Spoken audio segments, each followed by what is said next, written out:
Friends, எல்லாரும் நல்லா இருக்கீங்களா? இந்த சமையல் சேனல் வழியா உங்க எல்லாரையும் சந்திக்கிறதுல மிக்க மகிழ்ச்சிங்க. சிம்பிளான சமையல் எக்ஸலண்ட்டான டேஸ்ட்ல வரணும்னா நம்ம சேனலை தொடர்ந்து பாருங்க. உங்களோட கருத்துக்களை கமெண்ட் செக்ஷன்ல போஸ்ட் பண்ண மறக்காதீங்க. வாங்க கிச்சனுக்கு போகலாம், சுவையா ஆரோக்கியமா சமைக்கலாம். இப்போ நம்ம செய்ய போகிறது ஒரு சுவையான ஸ்வீட் தாங்க. ஆர்டிஃபிஷியல் கலர்ஸ் எதுவுமே இல்லாமல் செய்யக்கூடிய இந்த ட்ரெடிஷ்னல் ஸ்வீட்டை நீங்களும் செஞ்சு சாப்பிடுங்க. உங்கள் வீட்டில் இருக்க பிள்ளைங்களுக்கும் செஞ்சு கொடுங்க. சூடாகவும் சாப்பிட்லாம், ஆறின பிறகும் சாப்பிட்லாம். டேஸ்ட் எக்ஸலண்ட்டாக இருக்கும். இதில் நெய் இவ்வளோ இருக்கே அப்படின்னு நினச்சி பார்த்து பயந்துட வேணாம். சின்ன பிள்ளைங்களுக்கு கொடுக்குற மாதிரி இருந்தால் நெய் தாராளமாக விட்டு நட்ஸ் எல்லாம் தாராளமாக சேர்த்து கொடுங்க. பெரியவங்களும் சாப்பிட போகிறாங்க அப்படின்னா அதுக்கேற்ற மாதிரி குறைச்சி சேர்த்துக்கோங்க. இப்போது இந்த ரெசிபியை எப்படி செய்யுதுன்னு பார்க்கலாம் வாங்க. ஃபர்ஸ்ட்டு அடிக்கனமான ஒரு பேன் ஸ்டவ்வில் வச்சு ஸ்டவ்வை சுவிட்ச் ஆன் பண்ணிக்கோங்க. அதில் இந்த கப்பில் 3 கப் அளவு தண்ணி நான் சேர்க்குறேன். ஆனால் தண்ணி நமக்கு திரும்பவும் தேவைப்படும். ஃபர்ஸ்ட்டு 3 கப்பு சேர்த்துக்கலாம். எவ்வளவு தேவைப்படுதுன்றதுக்கு ஏற்ற மாதிரி பிறகு சேர்த்துக்கலாம். நீங்கள் ஏதாவது ஒரு கப்பை மெஷர்மெண்ட்டுக்கு எடுத்துக்கோங்க. அதே கப்பில் தான் மற்ற பொருட்களை எல்லாமே நம்ம அளக்கணும். இப்போ 3 கப் அளவு தண்ணி சேர்த்தாச்சு. ஹை ஃப்ளேம்லேயே இருக்கட்டும். இது நல்லா கொதிச்சு வரட்டும். இது போல் கொதித்த பிறகு இதில் தண்ணி அளந்த கப்பில் 1 கப் அளவுள்ள சீரக சம்பா அரிசியை நல்லா ஒரு 4 முறை வாஷ் பண்ணிவிட்டு அரை மணி நேரம் ஊற வச்சு அந்த அரிசியை இதில் எடுத்து சேர்த்துருக்கோம். எப்படி சாதம் நம்ம வேக வைப்போம், தயிர் சாதம்லாம் கலக்கிறதுக்கு நல்லா குழைய வேக வைப்போம் இல்லைங்களா? அதே போல் இந்த அரிசியை நல்லா குழைவாக நம்ம வேக வச்சுக்கணும். ரொம்ப மசியக்கூடாது, ஆனால் நல்லா வேக வச்சுக்கணும். இதில் 2 பிஞ்ச் அளவுக்கு உப்பு சேர்த்துக்கோங்க. நான் கல்லுப்பு 2 கல் அளவுக்கு சேர்த்துருக்கேன். ஸ்வீட் ரெசிபி அப்படிங்கிறதுனால கண்டிப்பாக இதில் 1 சிட்டிக்கையோ 2 சிட்டிக்கையோ நம்ம உப்பு சேர்க்கணும். இதில் பாருங்கள், இப்போ தண்ணி எல்லாம் ஓரளவு உறிஞ்சிக்கிட்டு சாதம் வெந்து வந்திருக்கு. ஆனால் சாதம் நம்ம எதிர்பார்க்குற அளவுக்கு முழுசாக வேகலை. அதனால் இன்னொரு கப்பில் தண்ணி சேர்க்குறோம். இது இன்னொரு ஸ்டவ்வில் தண்ணி சுட வச்சுக்கோங்க. அந்த சூடாக இருக்க தண்ணியை எடுத்து இதில் சேருங்க. ரூம் டெம்பரேச்சரில் இருக்க தண்ணியை எடுத்து சேர்க்க வேணாம். திரும்பவும் தண்ணி எல்லாம் இழுத்துக்குச்சு. இப்போ திரும்பவும் 1 கப் அளவு தண்ணி நம்ம சேர்க்கலாம். ஏன் ஃபர்ஸ்ட்லேயே நீங்கள் சேர்த்து வேக வைக்கலாமே அப்படின்னு நினைப்பீங்க. ஒவ்வொரு அரிசியை பொறுத்து தான் அது இழுக்கிற தண்ணி. புது அரிசியாக இருந்ததுன்னா 3 கப்லேயே சீக்கிரம் வெந்துடும். பழைய அரிசியாக இருந்ததுன்னா நமக்கு 5 இல்லை 6 கப் அளவு தண்ணி தேவைப்படும். இந்த அரிசி பார்த்திங்கன்னா 6 மாதம் பழைய அரிசி தான். அதனால தான் 5 கப் அளவு தண்ணி தேவைப்படுது. இப்போது இந்த தண்ணி ஊற்றிட்டு நம்ம திரும்பவும் வேக வைக்கிறோம். இது வரைக்கும் ஹை ஃப்ளேம்லேயே தான் வெந்துட்டு இருந்தது. இந்த லாஸ்ட் கப் அளவு தண்ணி சேர்த்த உடனேயே மீடியம் ஃப்ளேமில் மாற்றிட்டு வேக வச்ச உடனே நல்லா சாஃப்டாக சாதம் வெந்து வந்துருச்சு. நம்ம யூஸ் பண்ணியிருக்கிறது சீரக சம்பா பச்சரிசிங்க. இப்போ பாருங்கள் எந்தளவு நல்லா இது வெந்து வந்திருக்கு. ஃபுல்லாக இதை நல்லா ஒரு முறை ஃப்ளாட்டாக தடவிட்டு தட்டு போட்டு மூடி லோ ஃப்ளேமில் அப்படியே 5 நிமிஷம் வச்சுருங்க. 5 நிமிஷத்துக்கு வேகட்டும். வெந்த பிறகு நம்ம ஓப்பன் பண்ணி பார்க்கலாம். இப்போ கரண்டி வச்சு மசிச்சா மசிகிற அளவுக்கு சாதம் வெந்திருக்கும். நம்ம தயிர் சாதத்துக்கு சாதம் வடித்து யூஸ் பண்ணோம் இல்லைங்களா, அந்த பதத்துக்கு சாதம் வெந்திருக்கும். இதுதான் ஒரு கரெக்டான பதம். இதுக்கு அப்புறம் நம்ம தேவையான பொருட்கள் எல்லாத்தையும் ஒன்றா இதில் சேர்த்துக்கலாம். எந்தளவு தண்ணி எல்லாம் இதில் ட்ரையாக இருக்குது பார்த்துக்கோங்க. இது போல் ட்ரை ஆகிற வரைக்கும் வேக வச்சுக்கணும். இது பார்த்திங்கன்னா 2 சிட்டிக்கை அளவுள்ள குங்குமப்பூவை வெதுவெதுப்பான தண்ணியில் ஊற வச்சு அந்த தண்ணியை இதில் சேர்த்துருக்கேன்.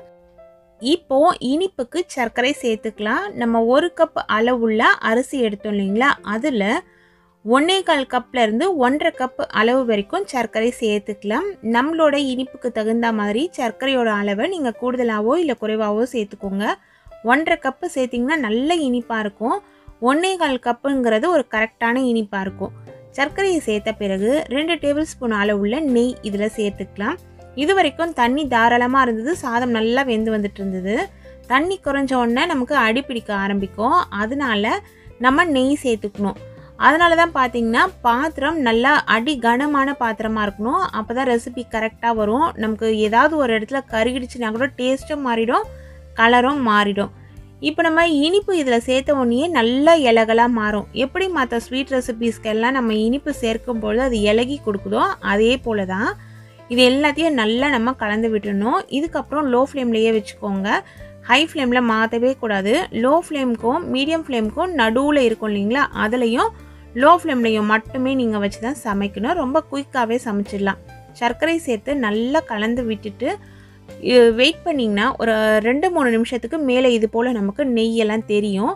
திரும்பவும் ஒரு முறை நல்லா கலந்து விட்டுட்டு தட்டு போட்டு மூடி அப்படியே ஒரு 3-5 நிமிஷம் வரைக்கும் நம்ம வச்சிடலாம். வைக்கும்பொழுது பார்த்திங்கன்னா நல்லா இந்த சர்க்கரையெல்லாம் கேரமலைஸ்ட் ஆகி ஊறி ஒரு அல்வா பதத்துக்கு நமக்கு உருண்டு திரண்டு வரும். இப்போ ஒரு 5 மினிட்ஸ் ஆகிடுச்சு. ஓப்பன் பண்ணி பார்க்கலாம். இப்போ பாருங்கள் எந்தளவு சூப்பராக இருக்குது. இப்போ பார்த்திங்கன்னா அப்படியே ஒரு தகதகன ஒரு லுக்கு தெரியுது பார்த்திங்களா. நம்ம நெய் சேர்த்துருக்கோம், சர்க்கரை சேர்த்துருக்கோம், இது எல்லாம் ஒன்றா சேர்ந்து வெந்து ஒரு சூப்பரான பதத்தில் இருக்குது. இது ஒரு இலகலான பதம். இதுக்கப்புறம் கொஞ்சம் இது சுருங்கட்டும். அப்போ தான் நமக்கு ஆறின பிறகும் ஒரு கரெக்டான பதத்தில் இருக்கும். இது போல் இருந்துச்சுன்னா இலையில் வைக்கும் பொழுது அப்படியே வழிஞ்சு வந்துடும். அதனால இன்னும் கொஞ்சம் கெட்டியாகிற வரைக்கும் வெயிட் பண்ணுறோம். இப்போ பாருங்கள் நல்லா இது ஓரளவு கெட்டியாகி வந்திருக்கு. இந்த பதம் வந்த பிறகு நம்ம ஸ்டவ்வை சுவிட்ச் ஆஃப் பண்ணிக்கலாம். இதில் பார்த்திங்கன்னா நம்ம குங்குமப்பூ தான் கலருக்கு சேர்த்தோம். நம்மக்கிட்ட குங்குமப்பூ இல்லாத பட்சத்தில் நீங்கள் கலர் பவுடர் சேர்க்க விருப்பப்பட்டிங்கன்னா சேருங்க. அப்படி இல்லைன்னா வேணாம். என்னை பொறுத்த வரைக்கும் ஆர்டிஃபிஷியல் கலர் பவுடர்ஸ் வேணாம் அப்படின்னு தான் சொல்லுவேன். மஞ்சள் பொடி நீங்கள் கொஞ்சமாக சேர்த்துக்கிட்டிங்கன்னா கரெக்டான ஒரு கலர் வந்துடும். அப்படி இல்லைன்னா வெள்ளை கலர்லேயே கூட சாப்பிடலாம், ஒன்றும் தப்பு கிடையாது. வாசனைக்குன்னு பார்த்திங்கன்னா ஏலக்காய் தூள் சேர்த்துக்கலாம். குங்குமப்பூவோட ஸ்மெல்லே ரொம்ப நல்லாயிருக்கும் அப்படிங்கிறதுனால இதில் நான் ஏலக்காய் சேர்க்கல. இப்போ ஓரளவு ஆறி வந்துட்டுருக்கு.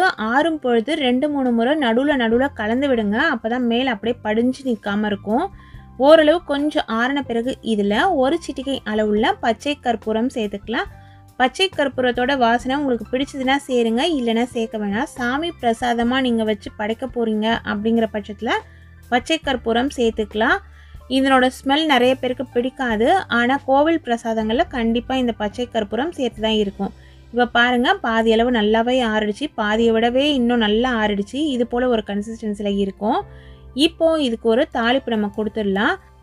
தாளிக்கிற கரண்டியை ஸ்டவ்வில் வச்சு சுவிட்ச் ஆன் பண்ணிவிட்டு அதில் நமக்கு தேவையான அளவு நெய் சேர்த்துக்கலாம். நெய் நல்லா உருகட்டும், மிதமான தீயிலேயே இருக்கட்டும். நெய்யின்னு பார்த்திங்கன்னா இந்த ரெசிபிக்கு எந்த கப்பில் நம்ம அரிசி அளந்தோமோ அதில் 1/2 கப் அளவுக்கு நெய் சேர்த்தா நல்லாயிருக்கும்.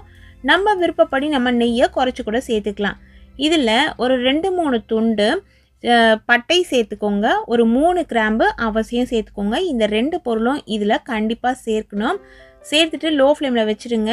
இல்லைனா இந்த கிராம்பு வெடித்து செதற ஆரம்பிச்சிடும், மேலே கூட பட்டுடும். அதனால் கிராம்பு போட்டோடனே கொஞ்சம் நேரம் வெயிட் பண்ணுங்கள்.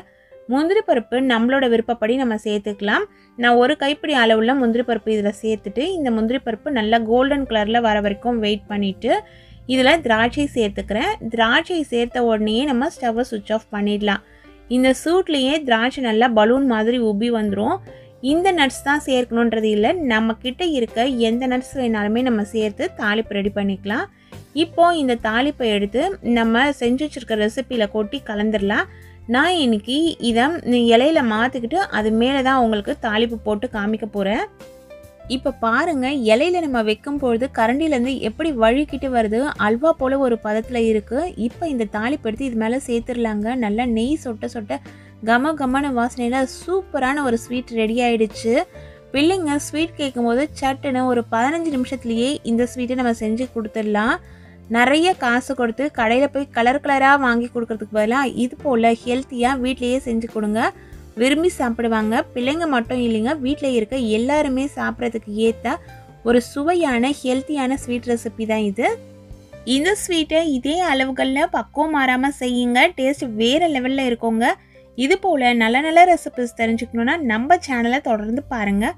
சுவையாக சமைச்சு சாப்பிட்டு மகிழ்ச்சியாக வாழுங்க. சுவையாகவும் இருக்கணும், ஆரோக்கியமாகவும் இருக்கணும்னா நம்ம சேனலை பார்த்து சமைங்க. Thank you friends.